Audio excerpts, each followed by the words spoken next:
G'day guys, it's Stuart here from Dougie Bird's Tackle World, and we're doing the fishing report for the 7th and 8th of January 2023. This year has started, and the fishing's been good, but the weather's been half alright.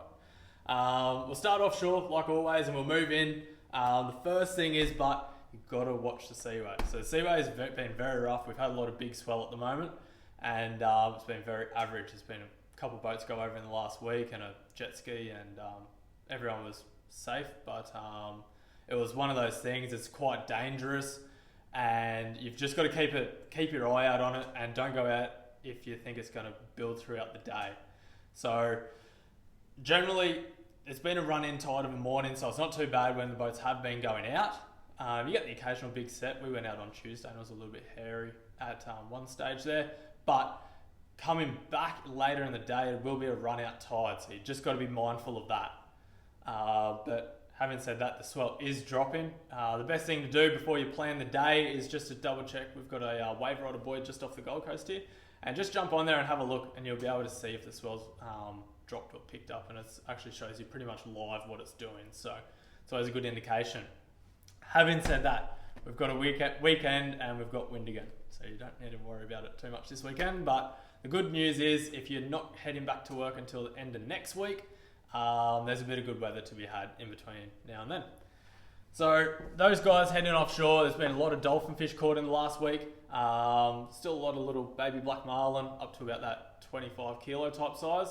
And the bottom fishing's been not too bad as well. But it's just weather dependent. So the best fishing to be had's probably been around the fads. So like the northeast 36 and 50s fad, even fad 12 A, B and C straight out the seaway. There's been a lot of dolphin fish on there, and they've been eating a bit of a mixture. So 99% of the time we always try trolling the skirted lures first. So just do a couple laps around. That's just a little pakula and a little fat boy. But anything around that 6-inch type skirt size. So they've been nailing them early, and then if they're not biting skirts, it's always good to float a pilly out the back or a live bait. I had a mate that went up to the northeast 50s fad on Sunday last week, or was it Monday? Might have been Monday or Tuesday. Anyway, it was one of the days, and he nailed heaps of dollies, and they're really good size, really good quality ones, but they wouldn't eat a skirt and they wouldn't eat a pilly. They'd only touch a livey, but luckily he had a few lives on board and bagged out in no time. And they're all over that 1.1 type size, so they were pretty decent fish. Then normally you try to get there first, so the first boats always catch the better fish. After that they do become a bit spooked and they go down deeper. So you can try sinking stick baits when it does that, or you can try jigging, but early bird gets a worm, as the saying goes, so try to get out there nice and early, and you want to be one of the first boats there. Then after that sun's well and truly up, it'd definitely be worth trolling the bigger skirts, like up around that 8-inch type size, so 6-inch still works quite good. But the marlin have grown that a little bit. You don't see many of the tiny ones this week. They've all been a bit bigger. And just that 8-inch type skirt size, that's a little pakula in one of his fish print ones. They've been working really well. And just troll anywhere from about that, say 35 metres to about 65 metres. And there's been a fair bit of bait around the area. Keep your eye out for birds and like fish busting the surface. And just troll on the outskirts. So when you see a big tuna school or fish working, the worst thing that you can possibly do is troll through the guts of it. You want to troll around the outside of it. You don't want to kind of disturb the school too much, because you'll push them down. So if you troll around the outside of it and do a few laps around it, and that's going to give you the best option to catch whatever's feeding on that school. It could be, there's been a few wahoo caught, there's been dolphin fish obviously, tuna, yellowfin and little striped tuna in pretty close. And then of course the marlin as well, because they're hanging around that same type of area. Bottom fishing wise, I've heard of a few reports of some good snappers still being caught, like out around the 50s and the outside edge of the 50s there, in about say 90 metres of water. And other than that, a few pearlies, but the current's starting to pick up. So with the current picking up, it's more of a trolling thing. It gets quite hard to bottom fish, and then all you can really do is just troll and kind of work that top layer of water, because you get too much undercurrent and it kind of blows the sinkers out the back and stuff like that, even when you're fishing quite a bit of weight. We were pretty fortunate on, I think, Tuesday. The current wasn't too bad as well. We had a couple of customers head out to like that 200 to 300 meters up off Point Lookout, that type of area, and they got a few flame snapper as well, and barcod and bass groper and that type of thing as well. So the current's still permitting to fish the deep. It's been really good, but you just got to check the current charts before you head out there and make that massive trek to get out there and see this running at 3 knots. You just can't fish it, unfortunately. So just double check and before you head out there and give it a crack.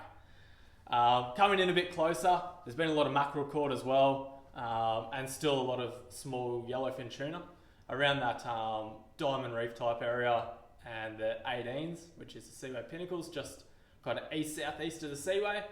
The best by far has just been trolling lures.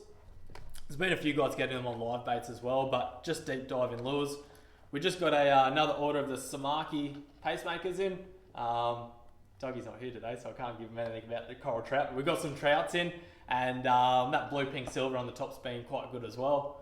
And we always try to troll at least 3 rods when we're mackerel fishing. And generally, the further rods that we put out, I always run a bit smaller lure on them. So that's just a couple of natural colours in the pacemakers as well. Bit smaller profile, doesn't dive quite as deep. And they're, by staggering your spread when you turn a corner or double back on those fish that you might sound up, you're not really running that risk of all the lines crossing over and tangling and carrying on. Apart from that, offshore, that's probably about it. There's been a few spotties down on Mermaid and Palmy as well. Kayak fishermen have been getting a few just trolling baits on just pilly rigs. Just slow trolling. And the other option is you can go down there and spin. So this time of year, we normally catch quite a few spotties just on little metals. Anywhere from about 20 to 40 grams. And I just cast them out. I actually let them sink right to the bottom down on Mermaid or Palmy, because then you're covering that whole water column as you're cranking it back. And I just throw it out, long cast, let it sink all the way to the bottom, wind as fast as you can, couple stops in between, and just hold on, because you don't know where they're going to hit. It could be a metre off the bottom, or they might be right up the top, but at least you're covering that whole water column. We'll move in now. So around the Seaway, there's been a lot of swell, there's been a lot of wash around the wall, but during summer you catch a lot of big tailor and trevally in that wash. There's been a lot of bait coming through the Seaway, and I'd always cast little metals. So this is the same up the pin as well. Just around all the kind of the where the waves break on the beach up the pin's quite good on the southern end of North Stratty, and on the northern end of South Stratty, just working that whitewater edge. Or in the Seaway, you'd be working along the northern wall where it kind of breaks along and folds down the wall. But small little metals, they work an absolute treat. All the bait is quite small, so you're just matching the hatch, so to speak. And I just throw it out there, and a steady wind back should be getting you a few tailor and trevally and that type of thing. You get some good dart there this time of year as well. Moving in from the Seaway a little bit more, with that, we've got a high tide around about 9 o'clock. So it'd definitely be worth a shot fishing for a few flatties along that the northern wall from about the black U-turn pipe or on the corner there, running north to about the trees, and just throw your plastics up into that shallow water in the little sandy pockets and just work it back to the boat.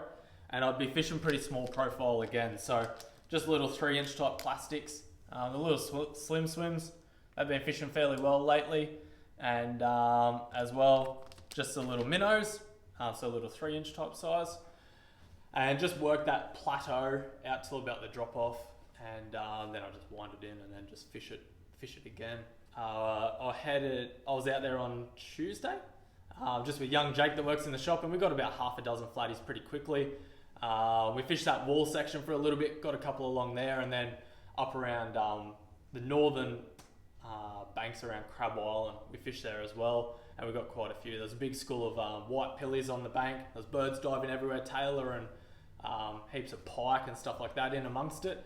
And we just threw those little soft plastics. We actually threw a few of these little prawns as well, the little Z-Man ones, and worked around all that bait. And there was, I think we got flatties on the first cast and the last cast, so, and plenty in between. They were just kind of on. There's a lot of bait to keep them activated in that area. Other than that, so heaps of flatties around the Broadwater. Just work those kind of weed beds and anywhere where you see the bait up in the shallows. There's been a lot of whiting as well. So with that big run-in tide of a morning, if you can try to get out there nice and early and either pump some yabbies or just use some maybe cured beach worms. These are just ones that we sell in the shop. It's nice and easy. It's very convenient. You can just have them in your freezer at home until you're ready to use them.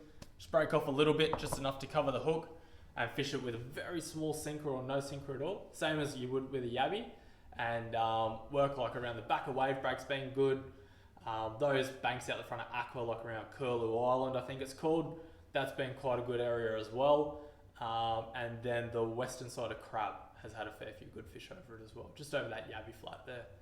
So there's another bit of an option. As I said, it's going to be a bit breezy over the weekend. It's going to be around about 15 to 20 knots by the look of it from the south. So you should be able to find a little bit of shelter around that type of area and give it a bit of a crack. While we're in that middle section of the Broadwater, Runaway Bay and Paradise Point Canals, there's been a lot of jacks caught.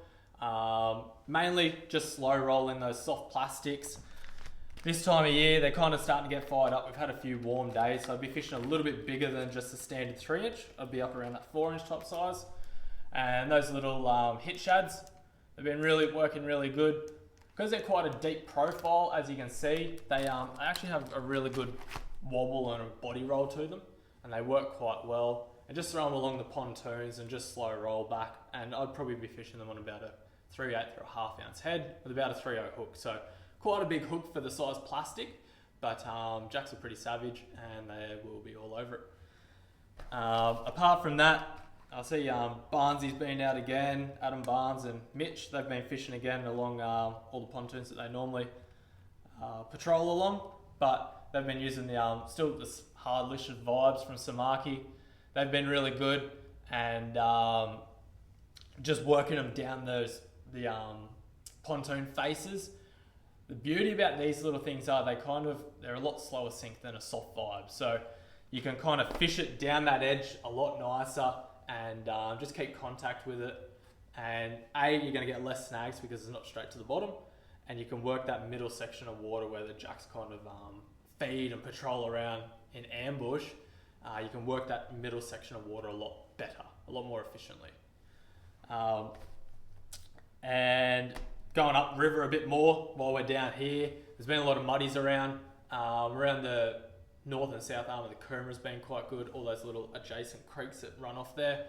Behind Rat Island's been not too bad as well for putting your muddy pots. It's not a bad tide. You can kind of have a little bit of a sleep in, but by the time you can get up there, so no one's going to check your pots really early because it's a low tide. So I'd be putting them we normally just use mullet. Works quite good, kind of score it up, and it releases a lot of oil, so it's been working really good. I haven't heard of many sandies in the Broadwater. That water temp's still just not quite right, and with all the bigger tides at the moment and that big spot, there's been a lot of weeds, so it makes it quite hard to work around that Broadwater section. Up around the pin now, so there's still been a lot of flatties up that type of area, just along the front of, say, Duck Creek and along Kalinga Bank. There's been a lot of bait around that area, so on that high tide, that last of the run in, first of the run out, you should definitely be able to wrangle up a few flatties around there. And I'll just be throwing just a 3-inch type size plastic, like those little Z-Man minnows there, or even those little prawns as well. So just because that bait has been a bit smaller. As I was saying before, lots of tailor up in that area as well. If you just want to chase some tailor, just spin in those small little metals. Just around the schools, just look for the birds and the fish kind of chopping around everywhere, and you'll be definitely in with some action.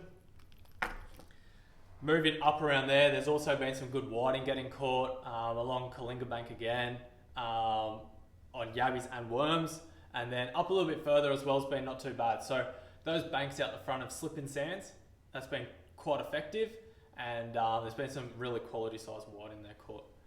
So that's always worth a bit of an option.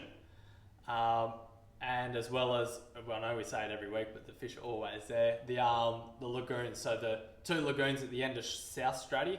So you've got the new lagoon, which is where the boats anchor, and then the old lagoon, which is kind of closing up at the front a little bit. But if you go up the back there and just fish on that run-in tide, you'll be sure to catch a couple of wide in as well. I think that's about it for the jumping pin type area. A lot of crabs up around Cabbage Tree as well. Cabbage Tree, Jake as well, up that back blocks area. Muddies have been really good. You will have to go up the creeks a fair way, but just because we haven't had that rain to flush them out, so that's definitely worth an option. And around Calypso Bay and that type of area, there's been a lot of jacks caught as well. So just along those rock walls out the front there and all those pontoons. Apart from that, freshwater now. There's been some good bass getting caught. I know young Lockie and his old man, they went out yesterday, smashed the bass. I think that was in the upper reaches of the Nerang. And I caught a couple bass on Wednesday afternoon as well. And just on the surface lures, so little cicada type patterns like that little ciglet or a little surface walker, like the little risk bait on the bottom. They've been working really good, and they're not too bad because at least they don't get too snaggy in that river type fishing. There's a lot of snags. If not, slow rolling soft plastics. Root beer gold's actually a really good colour.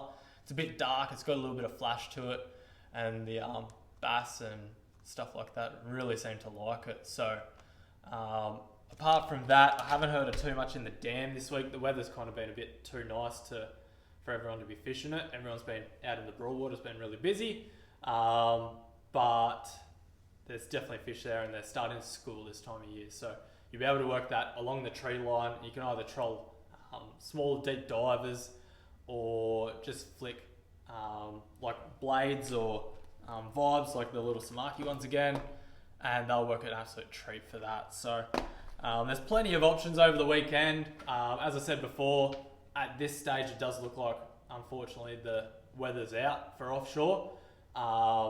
However, later in the week does look quite good. So Monday, Tuesday onwards till about Thursday looks quite good, looks quite fishable, and it does look like that swell is receding a bit. So hopefully it does. Just stay safe, everyone. Just keep an eye on that seaway. You don't want to go out there and get stuck. The biggest thing is don't rush it when you are coming in. You've just got to wait, let for a big set to go through, and just kind of hang on the backside of that. But if you doubt anything at all when you're heading out, just don't go out. Just go flatty fishing or stay in the Broadwater. It can be quite dangerous, as we've unfortunately seen this week with a couple of boats rolling over. Yeah, that's about it. And hopefully you guys get out there and give it a crack. And we'll be sure to see you down here over the weekend if you need anything. Thanks, guys. Bye.